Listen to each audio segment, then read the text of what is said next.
We the people. Hello everyone, my name is Wenjun. You can call me June. Hi, my name is Abraham Rivas. My name is Yuka Kato. Mr. Sayed.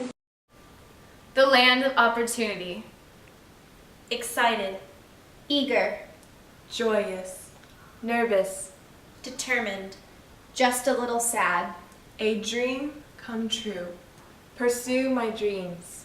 all by myself, all by myself. Unafraid. Unafraid. They gave us a chance to participate in this country's life, and I took it. Yes, I came here by myself and I was a little bit scared, yes. I learned English when I was 13, but it's just a grammar. And then my first grammar was, "This is a pen." And that was not really much. And then I took 3 years English in middle school and also 3 years in high school, but it's all about grammar. And college level, of course, we learn speaking part, but not really much. So when first time I came here, when I was 25, I was not really able to speak English fluently. So that's why I was scared. Of course, because most of my family still lived there, and I had spent about 21 years living in Morocco. So, yeah, I would say I was kind of sad leaving, where I was born. So I came by myself. Again, it's not scared at all. It's just exciting. I think I use all my savings to buy all the clothes I have put in the luggage, and then that's all, everything plus myself came to the U.S. I choose to come to the United States because I always thought this was a great country with with a lot of opportunities for people like me, and that we were looking to improve our way of life, to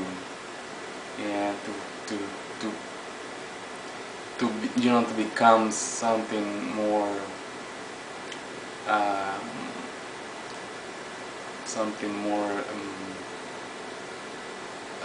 self-sufficient,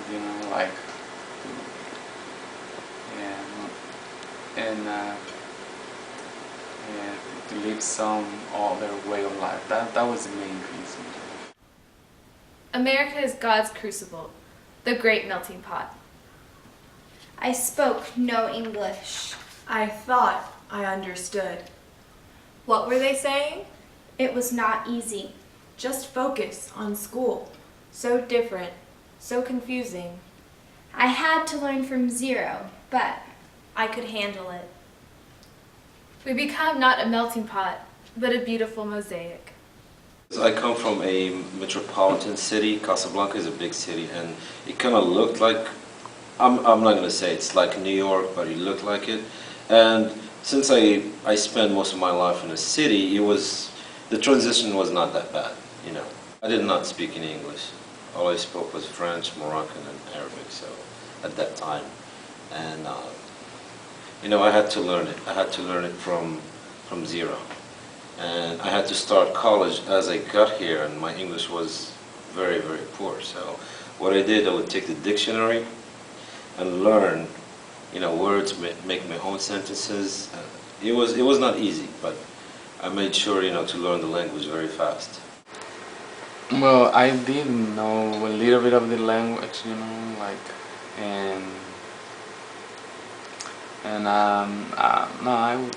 I thought I could handle I could learn. I felt almost the same since I was living in the border, across the border, so it's almost the same. Well, before I flew here, I learned English for 8 or 10 years. So I thought I knew something, but when I'm on board, I realized I didn't understand anything in the announcement. I don't understand speaking English that well, because in China all we study is textbook English.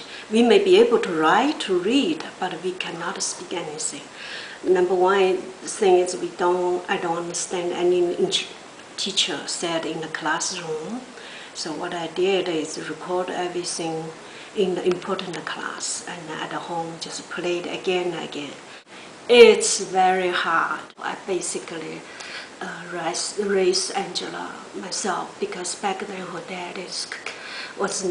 dad's health is not good. Constantly, often he has a health problem.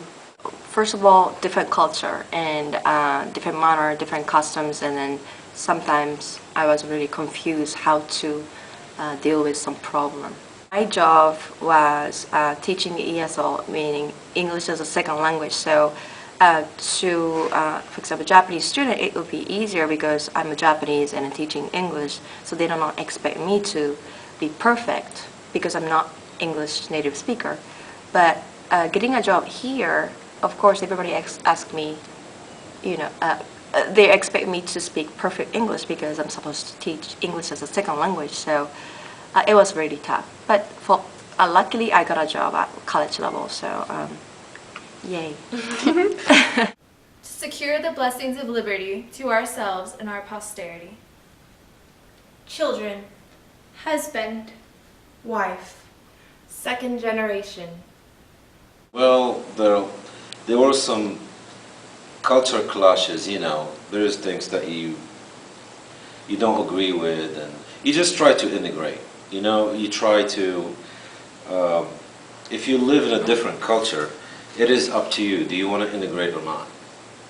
And I had to, to change or to tweak some of my beliefs and some of my, to kind of survive. The society in the United States is very diverse, so you could be from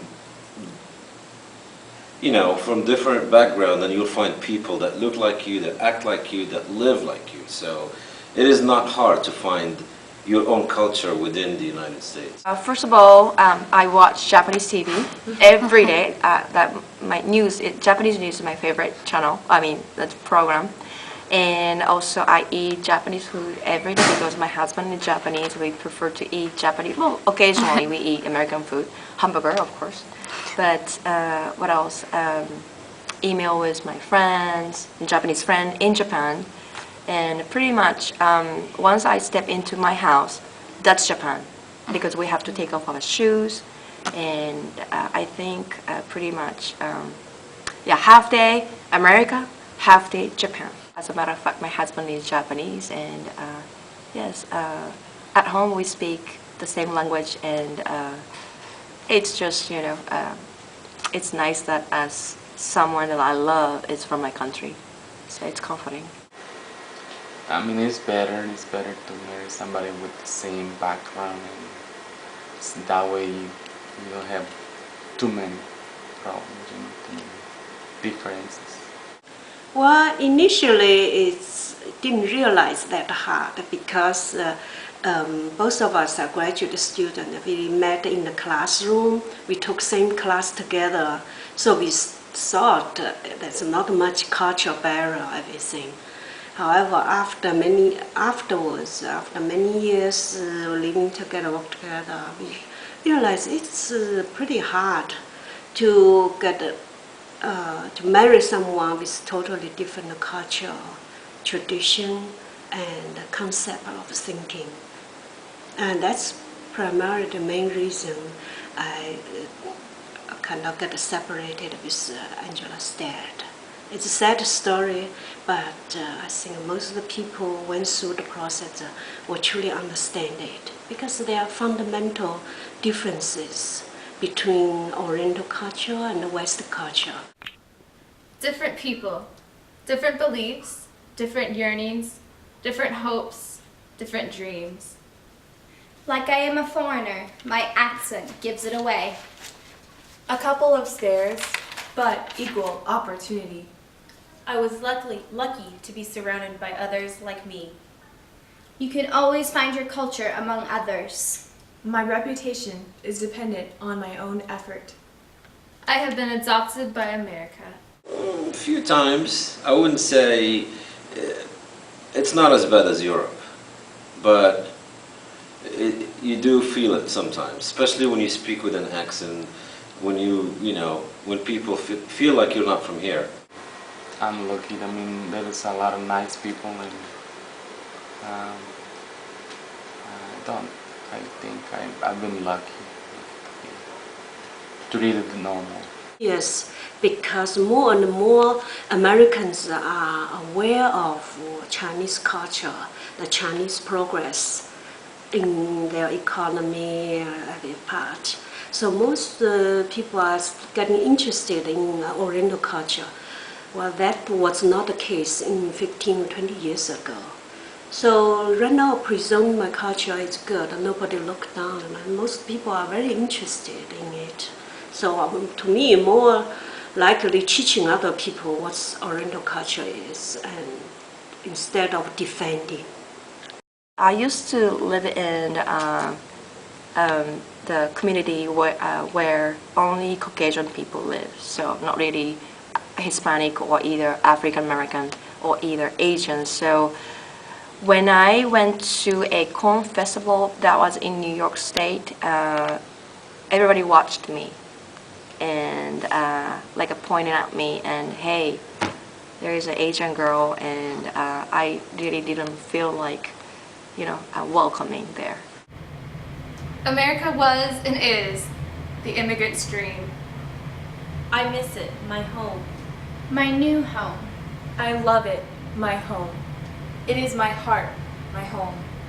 I love this country, but Someday I will go back. where I picture my heart, my final resting spot. I grew up in China. This means Chinese tradition, culture, value are all in my brain, in my genes. So I often miss my culture, miss my language, which is why every year I want to go back to China. Maybe when I retire, I will still go back to China to live there. But I wish I could go more often. That's definitely true. Why? More often. That way, well, just to be with my family, my relatives, my sisters, my brothers, the other part of my family. Eventually I want to retire there. It's a beautiful country and it's calm, but at this point, no. I mean, my family's here. I have 2 kids, I have a wife, and so far, I like it here. For sure, I'm going back to Japan in 10-15 years because I really like to retire over there. Well, I'm not going to retire in that soon, but yes, in the future I really definitely want to go back to my country. I just do, I just want to, my last day, I prefer to be in my country. That doesn't mean I don't like this. I love America. That's the reason I'm for sure. I'm going back to Japan in 10-15 years because I really like to retire over there. Well, I'm not going to retire in that soon. But yes, in the future I really definitely want to go back to my country. I just do. I just want to. My last day, I prefer to be in my country. That doesn't mean I don't like this. I love America. That's the reason I'm teaching here, and every day it's a wonderful experience. But it's just my last day, I picture myself in Japan. For sure, I'm going back to Japan in 10-15 years because I really like to retire over there. Well, I'm not going to retire in that soon. But yes, in the future I really definitely want to go back to my country. I just do. I just want to, my last day, I prefer to be in my country. That doesn't mean I don't like this. I love America. That's the reason I'm teaching here, and every day it's a wonderful experience. But it's just my last day, I picture myself in Japan.